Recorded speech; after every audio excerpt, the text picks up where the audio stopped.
Well, hello everyone, and welcome to Winthrop in the World. My name is Paul Baskin. With us today is Representative Jeff Turco. He's just been elected to his third term in the State House of Representatives over in Massachusetts.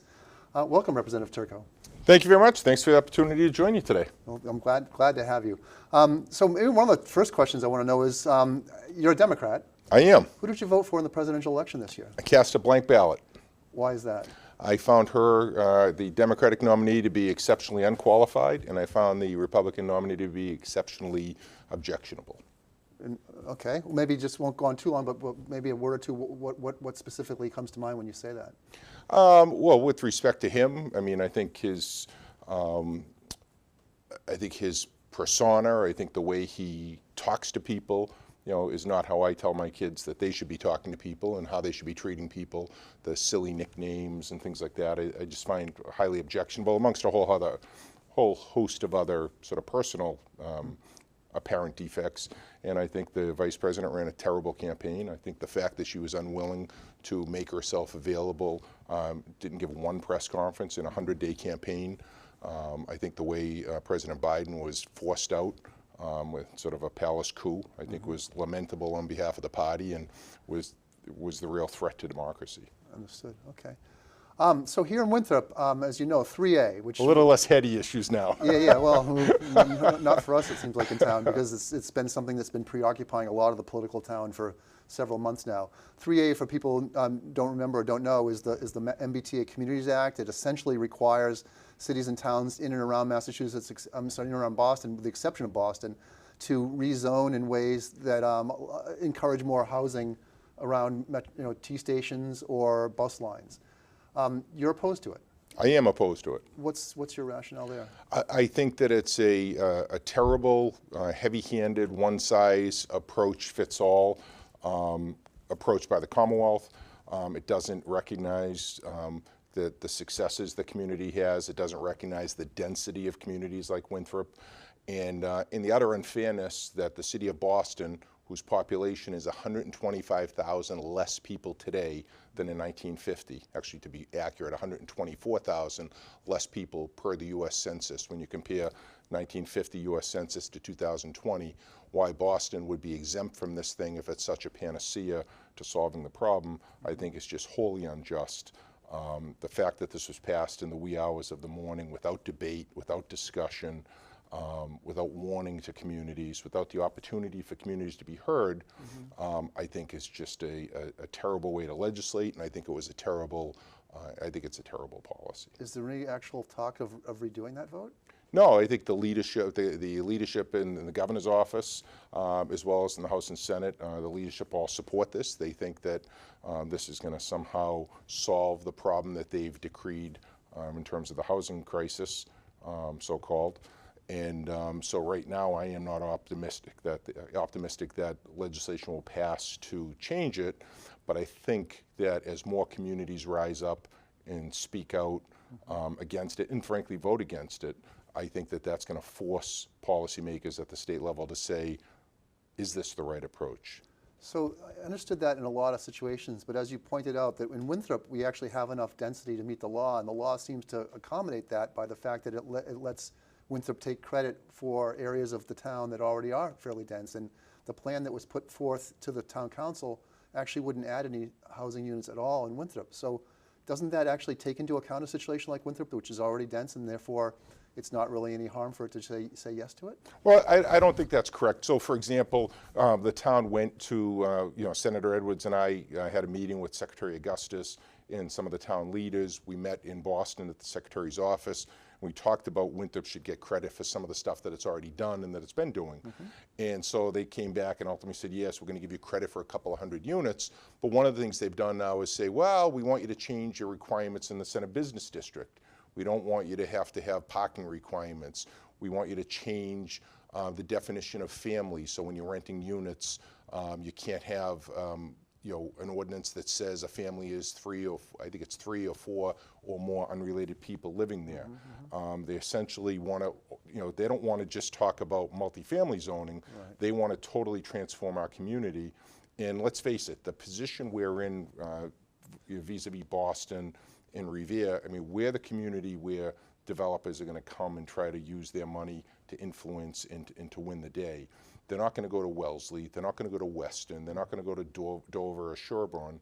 They're going to come to working class communities like Winthrop and try to basically convert our community into another one of their development panaceas.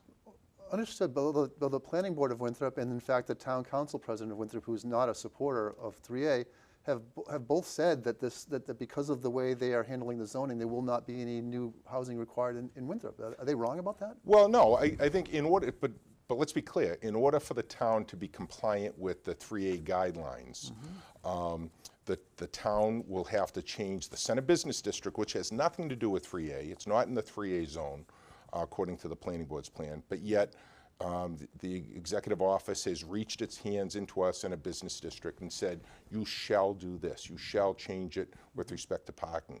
Anybody that is living in this town knows that we have a parking problem. Anybody in this town that knows we have an issue with traffic. And the idea that they're going to come and dictate to us about how we define a family for purposes of building housing units and whether we have parking requirements or not. They can go and do that in Somerville and Cambridge, where people, where they voted to get rid of a parking requirement. But we didn't do that in Winthrop, and I don't think the state should be telling us to do it. Okay, I understood. I understood the planning board didn't see it that way in terms of that kind of a requirement on them, but we'll let that leave that as it is. What about just the general idea of saying no to a state law? I mean, you're a lawmaker who votes for these laws. Does it seem appropriate then for a town to just say, well, that's fine, you passed that law, we don't agree with it, so we're not going to comply with it? Is that a functional way for our system to work? Well, it happens every day. There are unjust laws that are passed and people challenge them, people take stands. Right. So, for example, our governor, who I support, has come out and said that she's going to ignore federal law. She's going to ignore the new president come January 20th's attempt to enforce our immigration laws. Right. And she's going to rally state resources to fight that. Right. And so, you have clear federal law, right, and you have the governor of the Commonwealth come out and say, we're not going to comply with federal law and we're going to basically resist. Yeah. And we're going to do everything we can.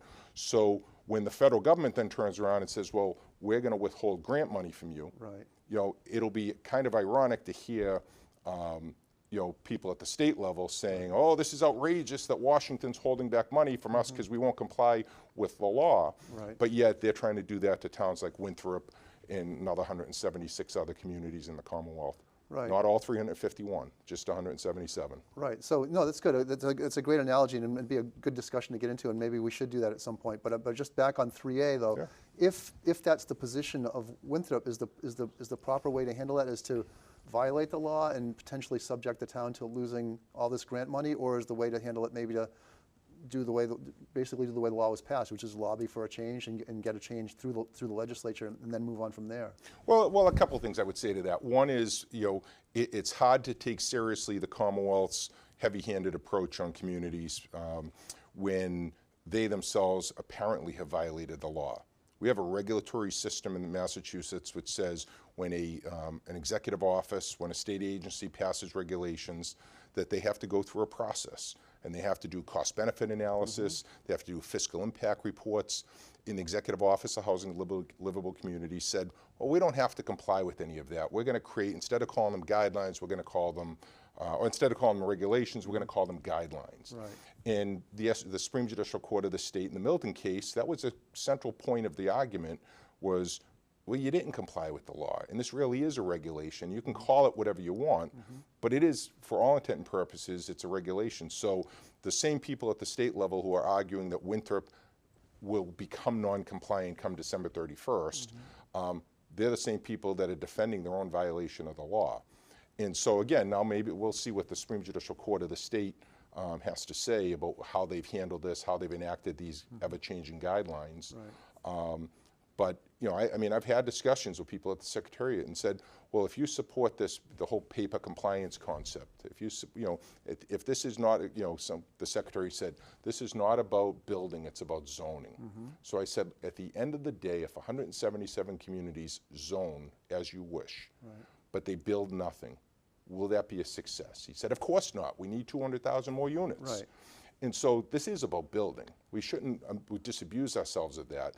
And if they can change, if they can change their guidelines on a whim, which they've done repeatedly, then today they can say we're compliant, and tomorrow they can say, well, our developer friends have a place in Winthrop that they want to build on Morton Street, and we're going to turn around and we're going to say, we're changing the guidelines, say you're no longer compliant, now you have to do it, you have to expand your zone. Right. Understood. But one of the arguments here on the other side is, why not then, if this is the fear, why not wait until the state does something that's truly objectionable that way? Why, when it's right now a case where it seems like all the town needs to do to comply is simply rezone parts of the town that already have large density development and just leave it at that? If it's a fear of something the state might do in the future, why not wait till that fear materializes? Well, I think we see it in all parts of our society, where you say, do you wait until you get on the slippery slope to make the fight, or do you make the fight now? Right. And I think, to me, the thing I think is most admirable about what's happened in the 3A debate in this town was that it wasn't driven by elected officials. Okay. The people that have driven the anti-3A fight in town have been ordinary citizens who have stood up and said, we're concerned about this, we love this community, we're concerned.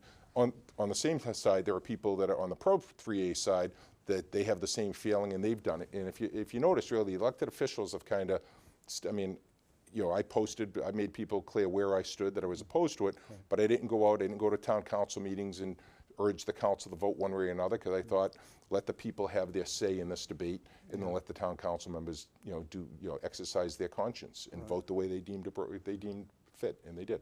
What do you anticipate? What's a reasonable amount of money to anticipate the town will spend in legal fees and lose in state money as a result of this position? Well, two things. The first one, in terms of spending in legal fees, I think the answer is zero right now, because the Supreme Judicial Court has before it, in the Milton case, one of the arguments that Milton has made is that the Attorney General doesn't have the legal authority to sue a city or a town unless the legislature affirmatively gives her the authority to do so.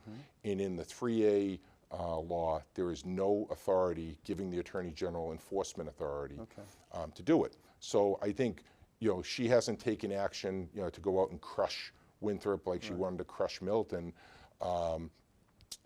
but in other communities that deign to resist. But if the SJC comes back and says, well, we're going to give her the authority, it'll change 100+ years of case law if they do that. So, yeah, that's suing. But just as far as grant money, Winthrop, as you know, already lost a grant that there's at least some suspicion that this is a grant for flood prevention, flood mediation. That the town already has lost, and there's a lot of suspicion that it lost it because of this position, because Boston Revere got theirs.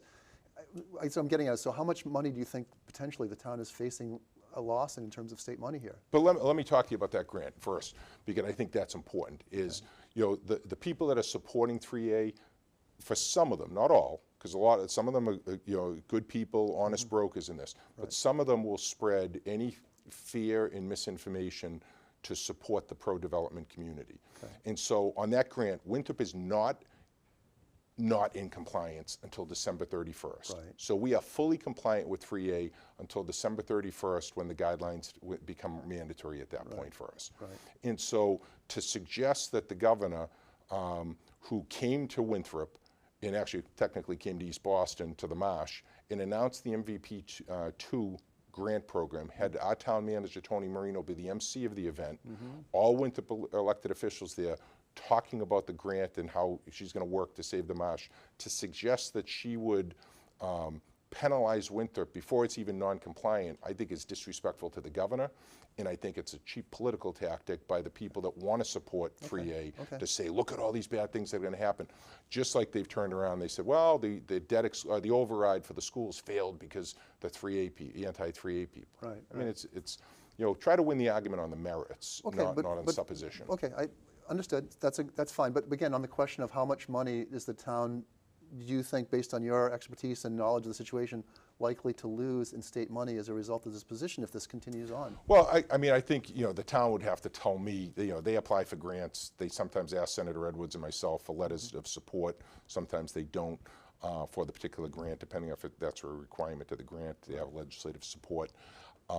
What I would say is the last large bulk of money that Winthrop got as a state grant that would have hurt the town not to get was when Speaker DeLeo was in office, and Speaker DeLeo got us millions of dollars to redo the center. Right. So that's money that wouldn't replicate itself. It happened because who Speaker DeLeo was, his position, his love of Winthrop, and his ability to make sure that Winthrop got the money. Yeah. You know, I mean, Winthrop historically hasn't got a lot of grants on an annual basis, and that's why we've always talked about, when I was council president in 2010 and 11, do we need to hire a grant writer because we're not getting enough grants? Which we just did. Right, and so ultimately the question will become, okay, do we see evidence that we're being punished, or by these grants? I mean, some of the grants, like the economic development bill, I think unjustly included an additional slate of grants that are now something that you can't apply for. Right.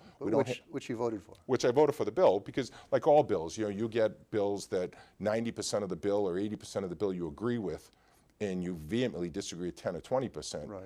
But you have to make decisions. Do you want to see this? Do you want to see the good stuff? Do you want to see the $900 million that's going to be invested in climate? Do you want to in the biomedical field? Do you want to see that money, or do you want to say, well, because I disagree with a small portion of it? Right. So, but as more communities rise up against the unjustness of 3A, I'm going to work to build a coalition of representatives and senators to say that represent those communities. Say, you know what, this is becoming unfair. If you want to create new housing in Massachusetts, let's give incentives, not penalize communities.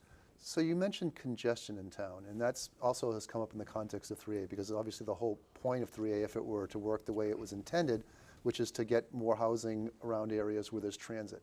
Is it your sense that Winthrop is too congested? And by that word congested, do you mean people, cars, or something else? I think it's both. I think there's too many people, there's too many cars.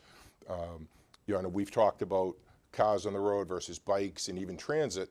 The reality is the MBTA is looking to cut back on bus service in Winthrop. They're not looking to expand it.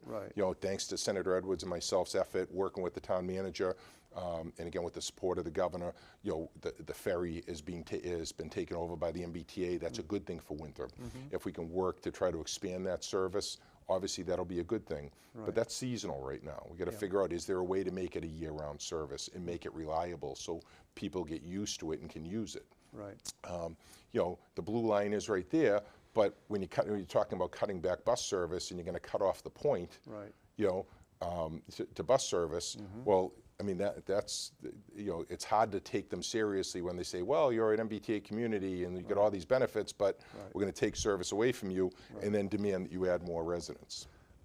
Yeah, so Winthrop also spends money on subsidizing motor vehicles, individual motor vehicles in town. Is that a good policy? What's the argument for using public money to subsidize individual vehicles as opposed to using public money to subsidize public transit? Right, I think that's the opposite. I think the opposite is true. I think Winthrop, anybody that owns a car in Winthrop is paying an excise tax that goes to the town. Right.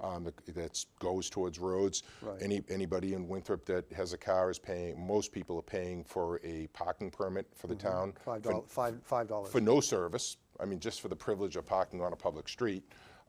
Truth be told, the reason that's there is not to extract the $5 from the ratepayer. Right. The truth is, it's to force people to register their cars in Winthrop, so then we can get the excise, so the town can get the excise tax. Right. So the town gets excise tax. It gets the $5 for a piece of land that would probably be worth a lot more if it were land sold on the open market. I guess the point is that there's, and it's not my guessing, there's multiple studies that show that motor vehicles, private motor vehicles, are heavily subsidized by the government in this country, both nationwide and in Winthrop. And I'm asking you, is that good policy, and why? What's the public interest in paying people to use cars? I mean, I don't accept the premise. I mean, I think it's wrong. I know you were kind enough to send me some studies, but I think people that go into researching the issue with a certain viewpoint tend to come out with the same viewpoint at the end. And I look at it and say, what are we paying? And when I fill up my gas tank, I'm paying state tax. Right. I'm paying federal gas tax. And the irony is, as we've gone out and we've promoted electric cars at the Commonwealth level and at the country, what are we doing? We're seeing states now turn and say, well, now we're losing so much money in gas tax, we have to start charging people a mileage fee, and we're going to track your car to say how many miles you're driving. I mean, that to me is sort of Big Brother at its worst. Well, what's the alternative? I mean, if people are driving on the roads and not being charged, then who else is going to pay for? Well, the we have tolls and we have gas tax. And so if the tolls and the gas tax and the excise tax are used to pay for the roads, then I mean that's what should happen. And at what point does it? And then on top of it all, we put in a millionaire's tax in the Commonwealth, which we estimated would bring in $1 billion a year. It's bringing in $2.2 billion a year right now, and half of that money is earmarked to transportation. So a good portion of that's going to the MBTA, but the voter, when they approved it, specifically said this money is going to go to transportation, and so building roads and is an important function of government. No, I understand the millionaire's taxes and all that, but roads are subsidized by taxpayers overwhelmingly. The gas tax and excise taxes don't come anyway close to the cost. It's general taxation that pays the roads, and that's the basis of the question I'm asking: is why should a general taxpayer pay for car roads when they don't necessarily use them? Well, I mean, why should I pay for bus service if I don't use the bus service? Why I haven't had a fire in my house, so why should I pay for fire service? I mean, that's part of being a part of a commonwealth and a community where people pay into the general fund, and then the community decides what are its priorities. And what I would challenge you on is, I mean, this gets into a more philosophical debate about the U.S. Constitution is, I mean, the federal government has very limited roles, or it's supposed to have very limited roles, and one of them is to build the roads. It's right in the Constitution that the Congress is charged with building the quote-unquote post roads, because you can't have an effective economy without having roads.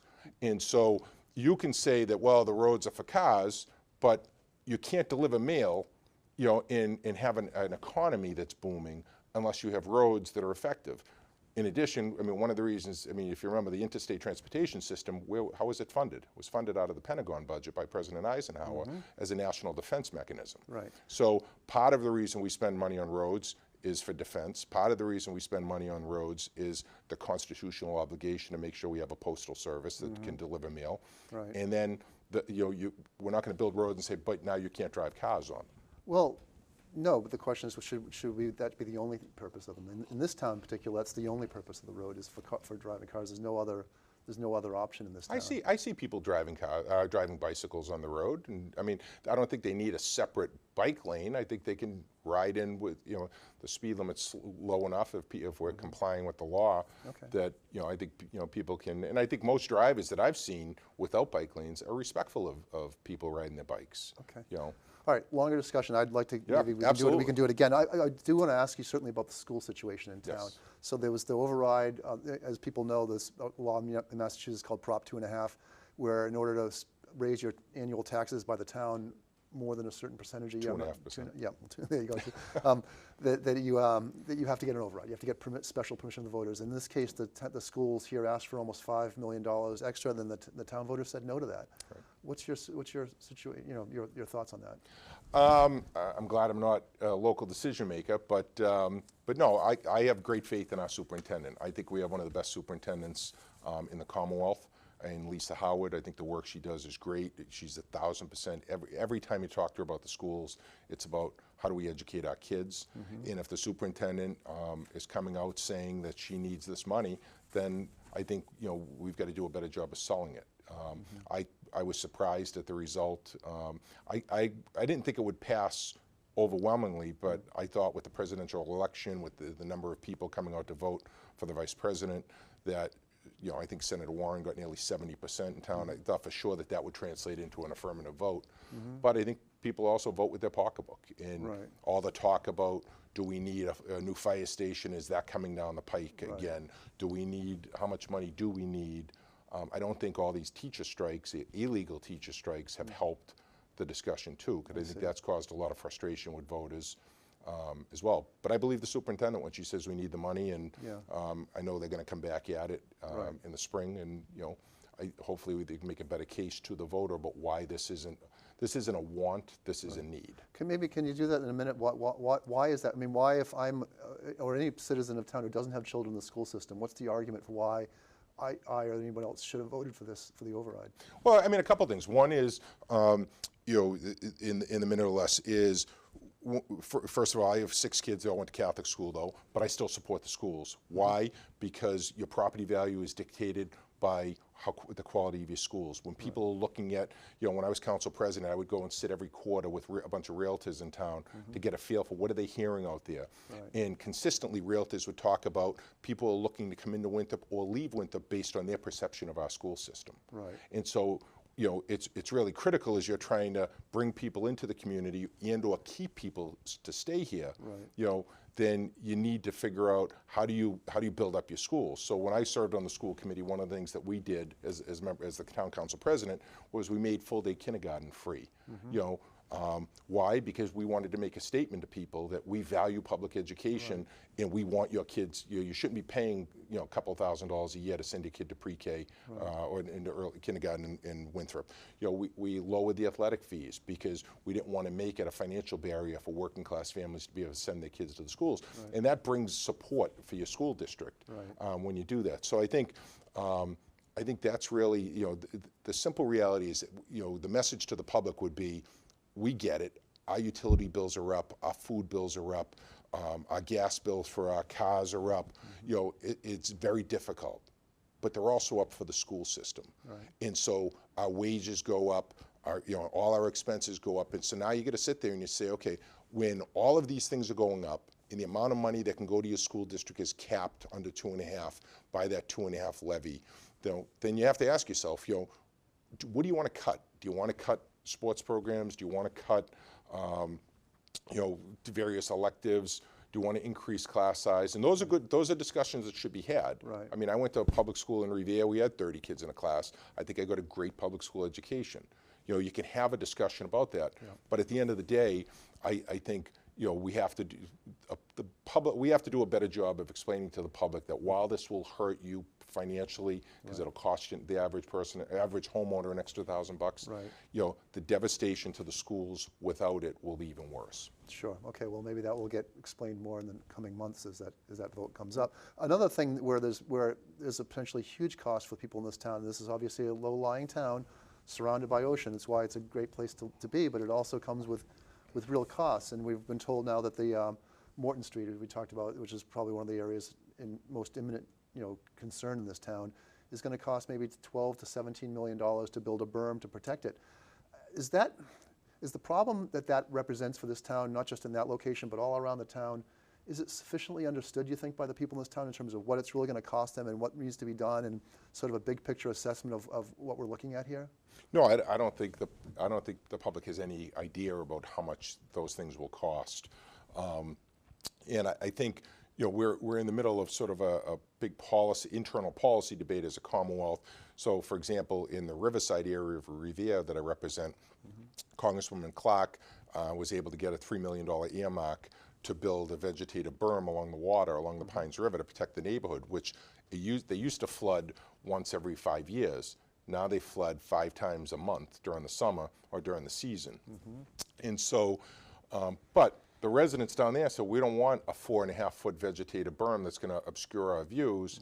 Why can't we have a seawall like they have on Revere Beach, that they have at the Point of Pines, like they have in Winthrop?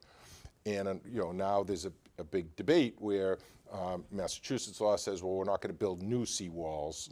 The environmental community says, oh, we don't like seawalls, they're not good. And so, I mean, there's going to be a lot of education that's required, and to try to get people to buy into it.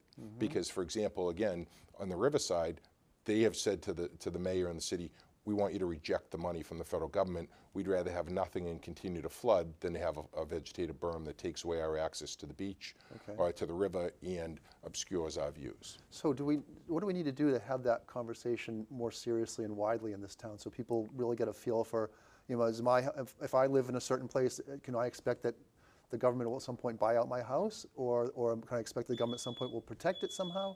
Or what do we need to do to kind of get that going in this town? Well, I think a couple things. Councilor DeRoss deserves a lot of credit. He helped create the Climate Commission in town. He was ahead of his time in doing it. Winthrop was behind its time, but Councilor DeRoss was ahead of his time to say we need to do this, and I think that was really good. And now they need to get together and figure out, how do you educate the public and give people options and let them know this isn't a take it or leave it, but here are approaches that are happening all around the country that will protect communities. So, for example, again, when Speaker DeLeo, we were blessed to have his leadership, got $30 million, I think $40 million of state money to reclaim Winthrop Beach.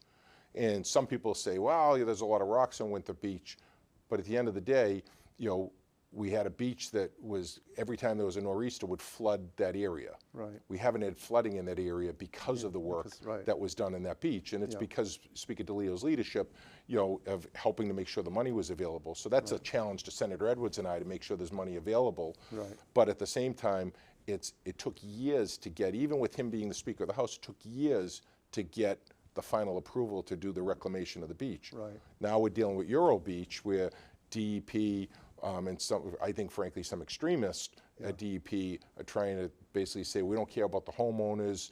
We're worried that there could be a nesting area for the piping plovers, even though that's not an area where the plovers typically are, and trying to stop the town from putting in a berm during the storm season. I mean, they're putting people at risk. Right.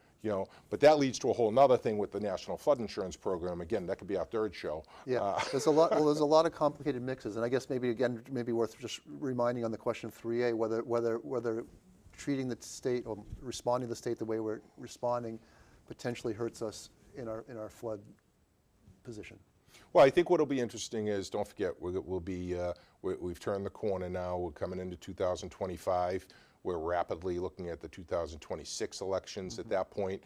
And I think as more communities rise up, if the Supreme Judicial Court does what I think it'll do, and I've been wrong before with courts, but I think if the court rules that the guidelines are regulations and they get thrown out and they have to start the process over again, that will get us later into 2025.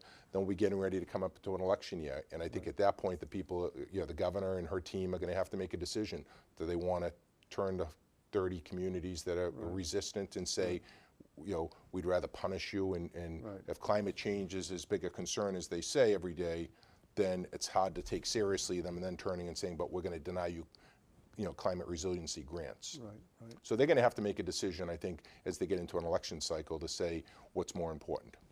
So we're getting to the end, but maybe a couple of quick things. One, we talked about referendum questions. There was one on the audit of the state legislature. Yes. What's your take on? Is that a reasonable thing for the audit to have happen? Have an audit, a full audit of the state legislature and its operations? I voted no on it. I think it was a gimmick.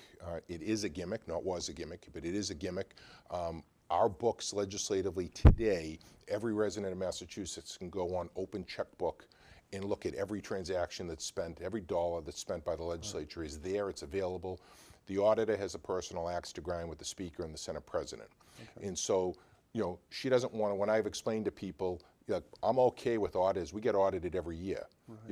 We select an auditor, the Speaker changed the rules to say the auditor can tell us which outside auditor to pick, but she doesn't want an audit. What she wants is a witch hunt. And so, just quickly, because I think it's important for people to know, one of the things she wants to audit is she wants to interview the Speaker of the House and the Senate President and say, why did you pick Jeff Turco for the Revenue Committee instead of Public Safety?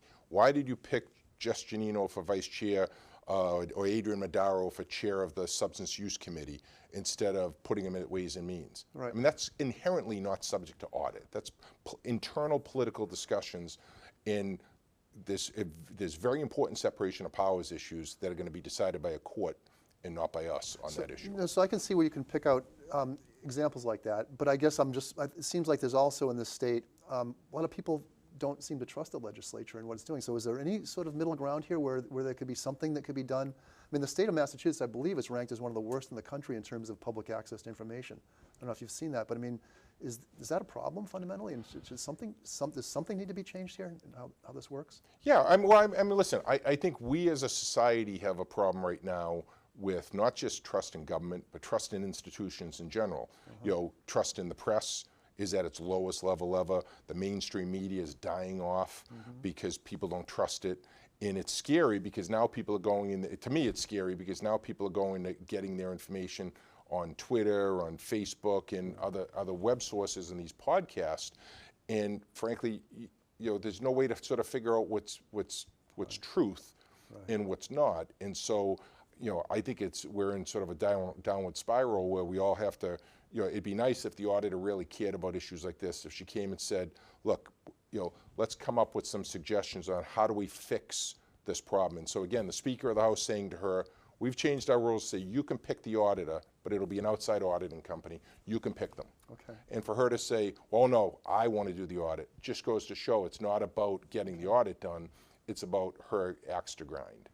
And so, but I do think we've got a duty to work with our kids and our families to say, to put aside some of the negativity. People that, Ronald Reagan and Tip O'Neill were best of friends, right. Despite the fact that they did battle every day.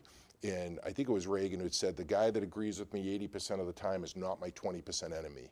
And I think we need to get back to that point where we can agree to disagree, whether it's on 3A, whether it's on auditing the legislature, a whole host of other issues, and say, how do we move our community forward and our Commonwealth forward? And so that reminds, so just thinking of the 3A debate in this town, what do you feel is a level of civility in this town, the ability to have that kind of a discussion? Because in the 3A meetings, there were certainly many instances of people just getting up and shouting out things and shouting down people in this town. How do you feel about this? Does that feel to you like that's a small thing, or is that a sign of a problem here? No, I think it's a sign of a problem in the sense that we need to have dignified and respectful discussion. Again, when the 3A debate is long gone, we'll still be neighbors, okay? And so we have to live with each other, and we can't personalize policy differences.